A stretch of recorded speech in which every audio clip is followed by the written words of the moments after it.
Troy, competitive blue belt, close to my size, so very quick and agile. So immediately I start from guard. I'm going to put myself in bad positions. He's going to immediately try to pass a Toreando.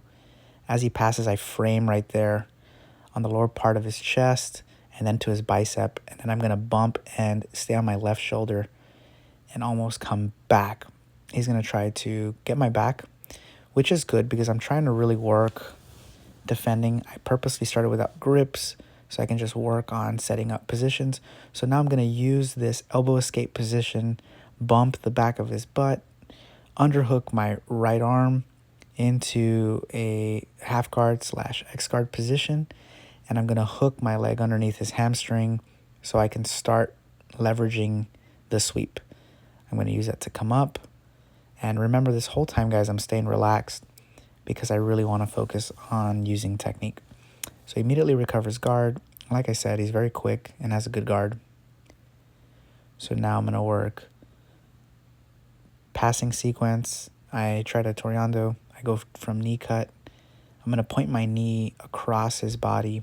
He's going to sit up, and I'm going to do this little trick here to prevent his sit up, where I'm going to fall to my left hip, and I'm going to post my arms over his body. He's going to switch to a really nice one leg X.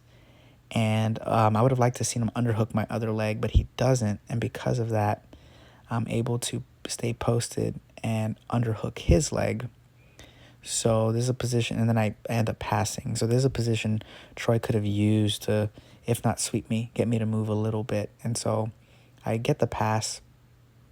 I use my right knee to check his hip, and I go knee on belly. I grip his belt, and I start going over. I'm going to grip the inside. If you notice, I was gripping the top of his feet, so I land in a double under. I'm going to use a double under stack pass.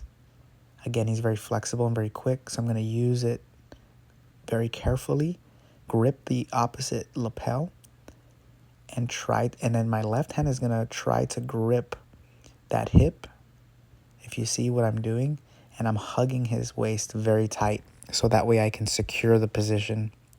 I'm going to keep that grip on the lapel. I'm going to keep that left grip over his hip, use it to switch my base. He turtles because he doesn't want to get his guard pass, which a lot of people our size do. He starts recomposing his guard. I start getting my right hook. I follow him, and I press down on my hamstring. And then I'm going to have my over-under grip, which is my seatbelt grip. And then my left leg lands over his back. And now don't have the back completely yet, but he's not out completely yet. So again, in this moment, it's important to stay patient. So I'm going to use this to start working that back. He's going to spin into a nice escape attempt. It would have been good to see him underhook that leg. Instead, he comes out, and then I use this kind of crucifix position without the crucifix. Since I have the grip on the lapel, I'm actually able to sneak my right elbow right by his shoulder, and I'm actually able to get the tap here. So I have the collar grip, and he taps if you look at that. So it would have been better for him, instead of going that way into the choke, to underhook my leg and kind of invite deep half. But it was a good transition nonetheless. So immediately go to headquarters. He bumps me up very nicely. I put myself in a very vulnerable position here. I spin. I start passing his guard. I underhook the leg. He puts my left leg back into half guard, but because of my right grip, if you look at my right hand, how it's gripping, it's kind of like a modified cradle position. I'm gripping the pant, my elbow is blocking his head, and I'm using that cradle position. So it's very hard for him to use this leg for anything. So even if he has an underhook, it doesn't matter. In this case, he doesn't have an underhook. So I'm just going to wait patiently to pass. So he wraps his hands to try to use it to scoop, but it doesn't work because of where my grip is at. So I go knee on belly. I'm going to grip the bottom collar. And then I'm going to switch my base and go straight to mount. As he starts framing, I start working my technical mount, and I move up. Again, very patient, trying to stay relaxed.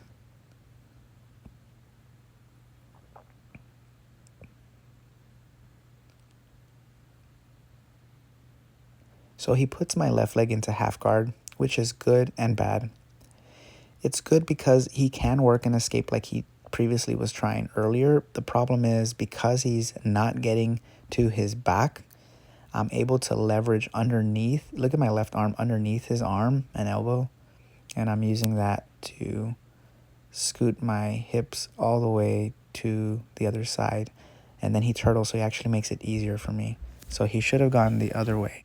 But because he doesn't, he gives me the turtle.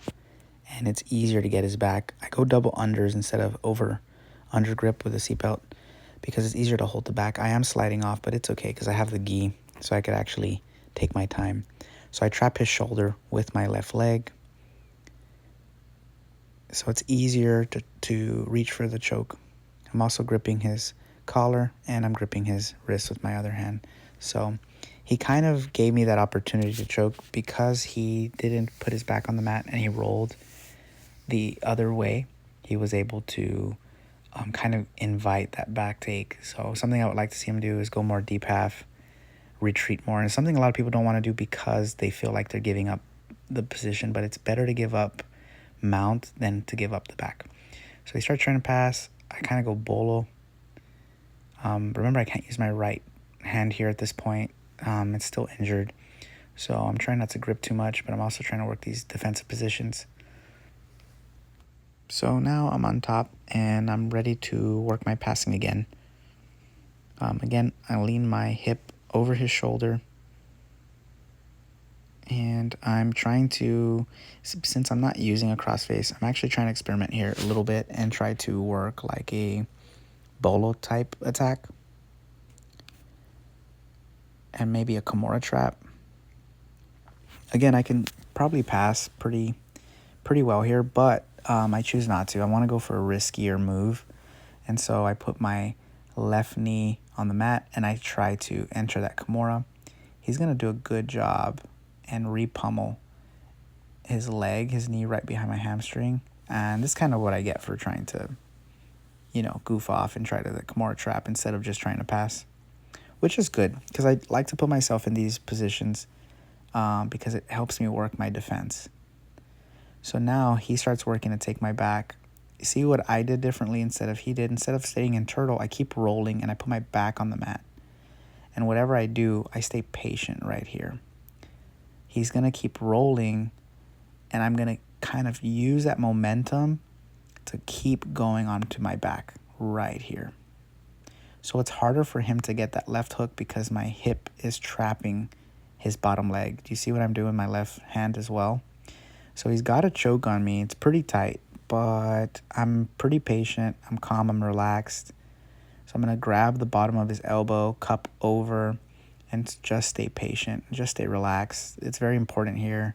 If I panic and try to go into anything, he can get the choke. But because I'm relaxed, I'm trying to force deep half. I'm trying to breathe. And he knows at this point he doesn't have it. So then I use that to regroup into one of my favorite positions, deep half. Then I try to underhook his leg to go to waiter sweep. He doesn't allow it. So then I use it to go into a basic X guard. So I'm able to get the X guard sweep from here. I cup his right foot. Notice how I keep my legs onto the inside so he's not able to ankle lock. And immediately I go to Toreando, and then this time I pass. And now I set up the Kimura trap without rolling on my shoulder for that flashy move. Now I just stay heavy on it, throw my legs over, and stay very tight and technical. I cup at the wrist, pinch my knees tight, and I stretch my legs so that way they're heavy so it's harder for him to come up and pressure escape. And I get the tap here as well. So cool stuff happening. I'm glad this happened because you were able to see what kind of he did wrong in the turtle position and then what I did, I want to say a little bit more correct. So great training. I love rolling with Troy. He's probably one of the only jiu-jitsu blue belts and students close to my weight. So it's always fun to roll with someone my weight who's quick and fast and flexible and kind of responds with the same urgency that the people in my weight class do. It's very difficult to find that, especially in the area. Anyhow, hope you guys enjoyed that. As always, please do me a favor, like, share, and subscribe to my channel. And as always, leave your feedback in the comment section. I love hearing what you guys have to say. And until next time, keep training hard.